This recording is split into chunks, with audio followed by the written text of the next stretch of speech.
Je vous le disais en titre, nos deux invités, Katia Kouseke et Noëlla Ligan, veulent faire bouger le marché des exportations agricoles vers l'Europe pour le plus grand bonheur des consommateurs de produits tropicaux frais et bio en France.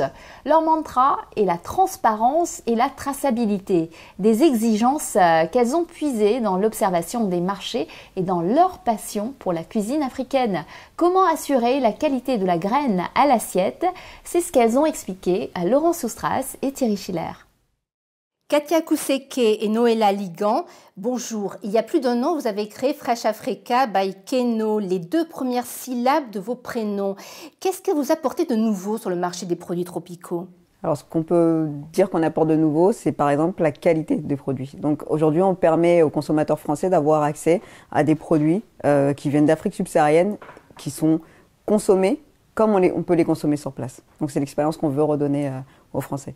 Et en plus, ce qu'on va rapporter, c'est la traçabilité, la transparence sur ces produits-là. Parce qu'actuellement, si vous rendez, par exemple, en grande surface, il est difficile, au niveau des produits tropicaux, de savoir exactement dans quelles conditions ils ont été produits, par qui. Et nous, c'est ce qu'on rapporte avec Fresh Africa, une transparence complète et une traçabilité sur l'acheminement des produits. Vous êtes camerounaise et congolaise de naissance, mais vous vivez en France depuis respectivement 9 ans et 15 ans. Comment vous est venue l'idée de ce pont alimentaire entre l'Afrique et la France ? Donc effectivement, je suis personnellement arrivée à l'âge de 9 ans. J'ai grandi ici, mais j'ai toujours consommé ces produits à la maison. Ma mère en cuisine tous les jours. J'ai beau faire des repas en parallèle, elle fera toujours des produits de chez nous. Et donc, en voyant un peu l'expérience qu'elle avait, elle, pour aller s'approvisionner au niveau de ses produits, elle va par exemple tous les jeudis, mardis à Château-Rouge, parce qu'elle sait que c'est les jours où l'arrivage arrive fraîchement.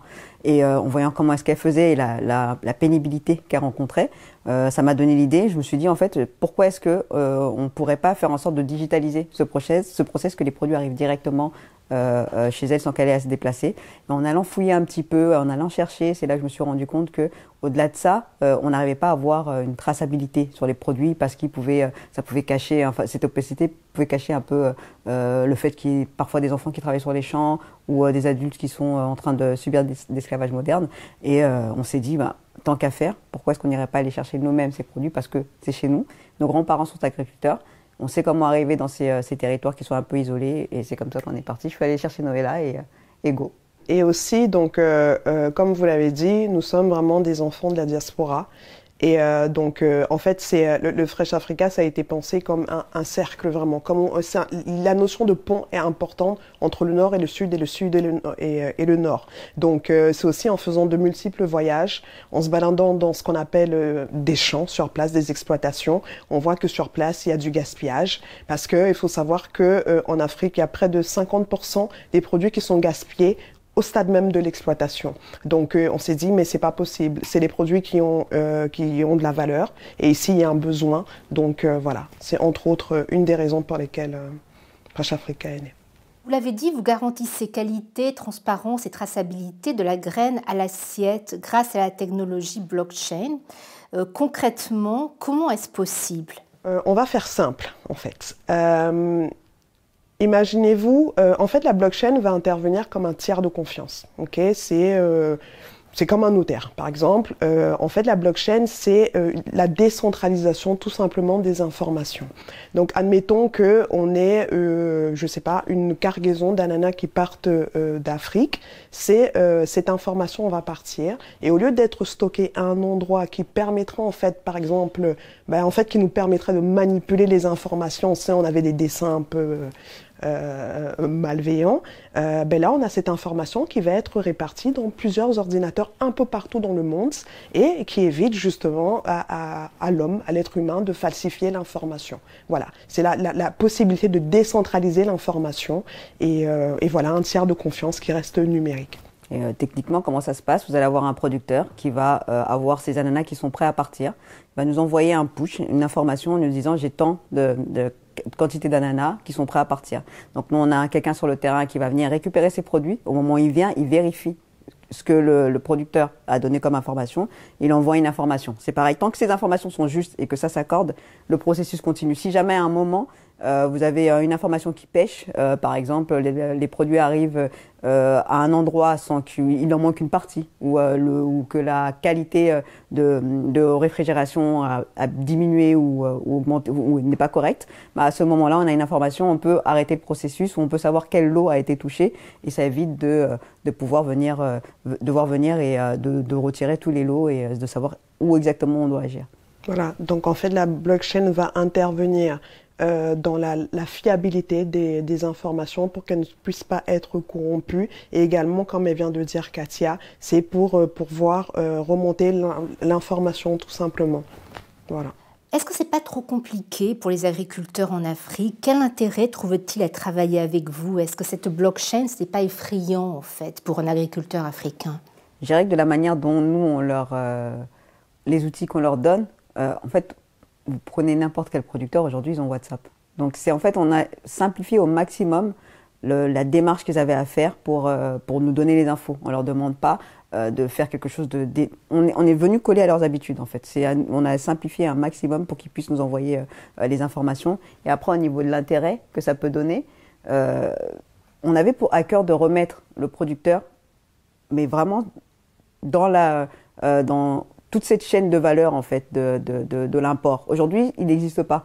On sait que les produits arrivent, on sait qu'ils viennent de quelque part, mais on ne sait jamais qui est-ce qui les fait. On ne sait pas comment est-ce qu'il a été traité, comment est-ce qu'il a été payé, qu'est-ce qu'il a subi pour faire ces produits-là. Et en fait, c'était pour nous important de le ramener. Et donc, en fait, déjà, c'est l'un des premiers rôles qu'on donne à la technologie, c'est de venir réparer un peu ce problème-là que nous, on avait constaté. L'agriculteur est central, en fait, vraiment dans le projet. Et la blockchain, c'est notre blockchain, c'est nous qui la construisons.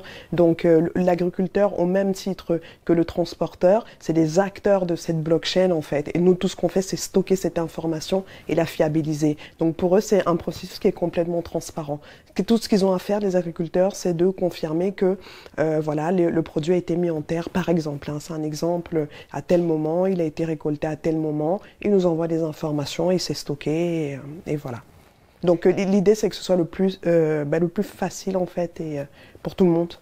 Katia et Noëlla, en tant que cofondatrice de Fresh Africa, comment analysez-vous la crise alimentaire inflationniste que connaît actuellement l'Afrique? Paradoxalement, je pense que cette crise peut être une opportunité.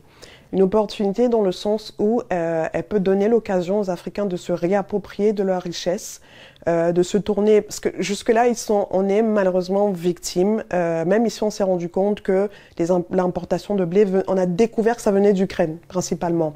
Or, on a des céréales ancestrales. Donc, je pense que ça peut être une opportunité de se retourner vers ces céréales-là. Et voilà, il y a des pays qui sont clairement autosuffisants. Donc, je pense que c'est une opportunité. Il faut le prendre comme ça. Vous vous tournez vers des agriculteurs traditionnels à Fresh Africa, mais faut-il miser sur l'écologie ou faire une plus grande place aux techniques de semences enrichies ou hybrides, aux engrais pour améliorer les rendements? Ça, c'est une bonne question. Je pense que ça, c'est une vision ça dépend vraiment des personnes en soi. Je ne veux pas aller à critiquer ceux qui font autrement, mais je pense qu'on est arrivé on a vu ici avec le modèle européen, on était arrivé au bout de toutes ces semences qui sont hybrides, etc. Et même ici, on essaye de revenir à cette agriculture traditionnelle. Donc, est-ce que ça serait la bonne solution aujourd'hui en Afrique que d'aller vers une solution qui n'a pas marché ailleurs? Je ne sais pas, il faut se poser la question. Et d'un autre côté, il y a plein d'autres techniques qui peuvent remplacer ces semences hybrides, etc. On peut parler de permaculture, d'agroforesterie. Est-ce que ça ne serait pas aussi un moyen de tester? On sait qu'il y a d'autres plantes qui permettent de chasser, par exemple, certains petites bêtes qui vont venir attaquer certaines plantes. Est-ce qu'on ne peut pas utiliser plutôt de l'ortie comme engrais, etc. Et c'est la raison pour laquelle nous, on va aller travailler avec des petits producteurs qui utilisent encore des méthodes qui sont ancestrales, une juxtaposition de méthodes de culture vivrière et de culture un peu plus commerciale. Et donc voilà, la question ne s'est jamais posée en fait. Et vous sentez un soutien en Afrique, une prise de conscience dans ce domaine-là? C'est incroyable, mais effectivement, oui. Je ne m'attendais pas du tout à ce qu'on se rende compte que les gens sur place pensent comme ici. Ils ont besoin de cette traçabilité. Ils ont pareil, ils font très attention à ce qu'ils mangent. Pour eux, la notion de bio, c'est qu'il n'y a rien du tout qui a été rajouté dans les produits. Et ils tiennent à ce que ça le reste. Et d'ailleurs, c'est une des évolutions vers laquelle on va, c'est que on s'est rendu compte que nos produits, on n'avait pas simplement besoin ici. Il y a parfois besoin qu'on les laisse, aussi qu'on les ramène en ville, entre guillemets, comme on dit là-bas, pour que les personnes sur place puissent en profiter. Donc, effectivement, je pense que là, pour le coup, on a vraiment le même mode de pensée avec les personnes qui sont sur le territoire. Comment voyez-vous le développement de votre start-up en Afrique, compte tenu des contraintes que l'on peut parfois trouver sur le continent? Alors, ce développement, il doit se faire avec la connaissance des contraintes de chaque pays. Il ne faut pas oublier que l'Afrique, c'est un continent avant tout. Donc 54 pays, ça veut dire 54 réalités différentes. C'est de prendre connaissance du terrain, c'est aller sur place. Au-delà d'aller sourcer les producteurs directement, nous aussi, dans chaque pays qu'on ouvre, on est obligé d'aller sur place, de rencontrer les administrations, voir où ça bloque, où il peut y avoir des points bloquants et trouver des solutions derrière. Et la volonté d'exportation des pays est quand même une aide pour combattre certains obstacles. Totalement. En fait, cette volonté, elle est des deux parties. Là aussi, on la retrouve ici, en France. On ressent qu'ils ont de plus en plus besoin de travailler avec l'Afrique et peut-être d'abandonner des accords qu'il y avait avec la Chine ou autre. Et on va par exemple être poussé, nous, en tant que jeunes entrepreneurs, par le CPA, qui est le Conseil présidentiel pour l'Afrique, qui nous accompagne beaucoup sur le terrain et sur certains des pays dans lesquels on travaille. Et de l'autre côté, on sent que dans ces autres pays, il y a une énorme facilité pour pouvoir sortir les produits. Il y a déjà des politiques agricoles qui sont mises en place et en plus, arriver aux douanes, on nous facilite énormément. On a des TVA qui n'existent pas entre des accords entre la France et le Cameroun par exemple et le Congo. Donc dans plein de pays où on travaille, on paye pas une très très grosse part de taxes. Votre conception de l'impact est très éloignée de l'aide au développement ou de l'aide alimentaire des décennies précédentes. Et vous avez une solution, les Fresh Rafiki. De quoi s'agit-il ? En fait, la conception de l'impact pour nous, c'était simple. On peut pas arriver. La première question, c'était ça. Pourquoi est-ce qu'on faisait ça on avait cette mission envers l'Afrique, parce que ça fait partie de nous. On n'est pas, quand on arrive et qu'on achète des produits à un producteur africain. Moi, je vois mon oncle, ma tante, mon grand-père. Je ne vois pas juste un vendeur.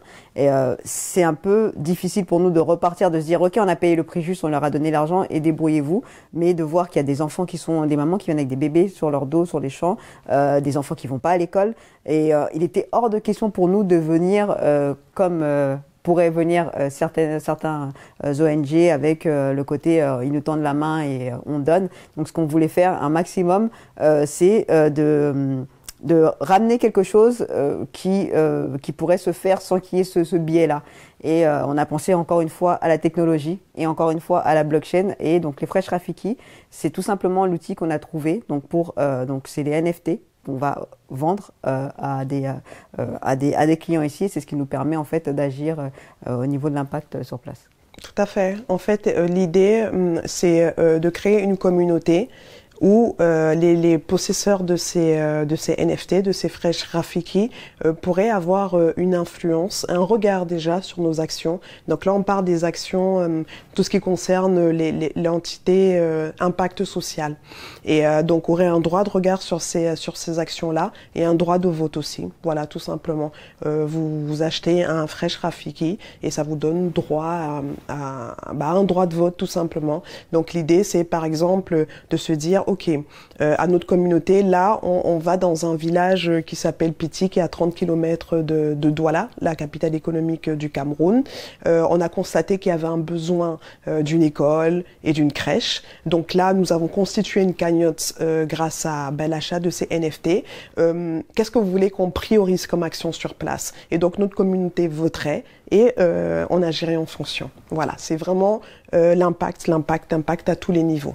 Un autre exemple, par exemple, où on pourrait, nous, être des garants pour que les producteurs sur place puissent avoir des microcrédits. Parce qu'aujourd'hui, on sait qu'ils remboursent très très bien leurs microcrédits, mais souvent, ils ont du mal à les obtenir parce qu'ils n'ont pas de garant derrière.